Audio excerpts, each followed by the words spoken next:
Has Pakistan become the new Lebanon? We're asking that question because just like Lebanon witnessed chaos in the 1970s, Pakistan is also facing chaos. The chaos, by the way, is created from within. Let's break this down for you. In Pakistan's northwest district of Kurram, there is a sense of unease today. Pakistani officials have announced a 7-day truce following 3 days of violent clashes between rival sectarian groups. The clashes resulted in the deaths of over 60 people. So what really happened? The violence was triggered last on November 21, when unidentified gunmen opened fire on passenger vehicles, killing over 40 in the Kurram district. Here, armed Shia and Sunni Muslims have engaged in tribal and sectarian rivalry for decades over a land dispute near the Afghanistan border. In retaliation, residents in the area of Kurram targeted Sunni Muslims.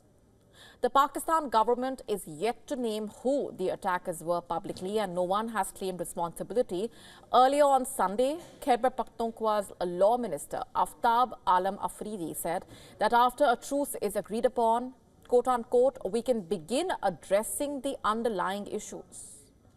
And there are some serious underlying issues here. While sectarian killings are common in the country, Kurram has a history of violence rooted in governance failures, tribal rivalries, and external geopolitical influences. You see, Kurram is close to the Afghan provinces of Logar, Paktia Khost, and Nangarhar to the south and east of Kabul. Kurram also has multiple border crossings along the 192-kilometer Durand line to its west. This also includes the Pewar Kotal Pass, through which the shortest route to Kabul passes. According to reports, Shias make up around 45% of Kurram's population. That's more than thrice their 10 to 15% share in Pakistan's population as a whole.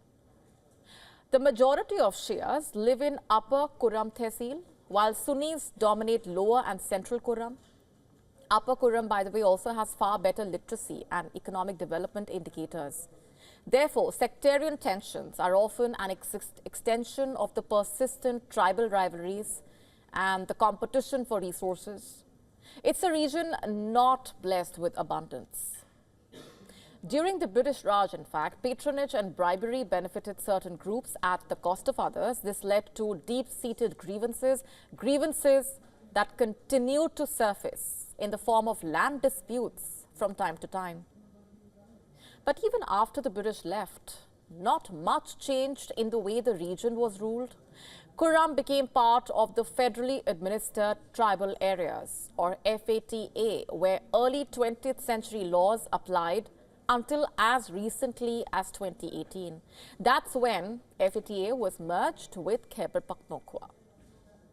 The Islamic Revolution and the creation of a Shia theocracy in Iran in 1979 gave rise to geopolitical competition between Saudi Arabia and Iran.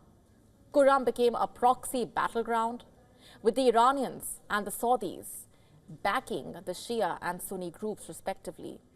And it was at this time that old tribal fault lines started to assume an overtly sectarian character. And then, during the decade-long Soviet-Afghan War of 1979 to 89, Kurram became a launching pad for the US-backed Mujahideen. It was also a refuge for the mostly Sunni Afghans who were fleeing the conflict in Afghanistan. And over the past 3 decades, several militant groups, including the anti-Shia Pakistani Taliban and Islamic State, have made Kurram their base. They move back and forth across the porous Pakistan-Afghanistan border, using the remote mountainous terrain to their advantage. But it wasn't just external factors. The policies of General Zia-ul-Haq, who was Pakistan's military ruler from 1977 to 1988, was perhaps the most important contributor to the present situation in Kurram. You see, Sunni Islamization was at the center of Zia's political project. It gave rise to sectarian tensions across Pakistan. In Kurram, Zia used the influx of Sunni Afghan refugees to weaken the Shia Turi population. All this triggered intermittent sectarian violence in Kurram, especially after the rise of the Afghan Taliban over the past 3 decades. The Tehreek-e-Taliban has also tapped into some of these local grievances. Grievances around the lack of governance, lack of development over the years. The situation has only fanned the flames of sectarian divisions.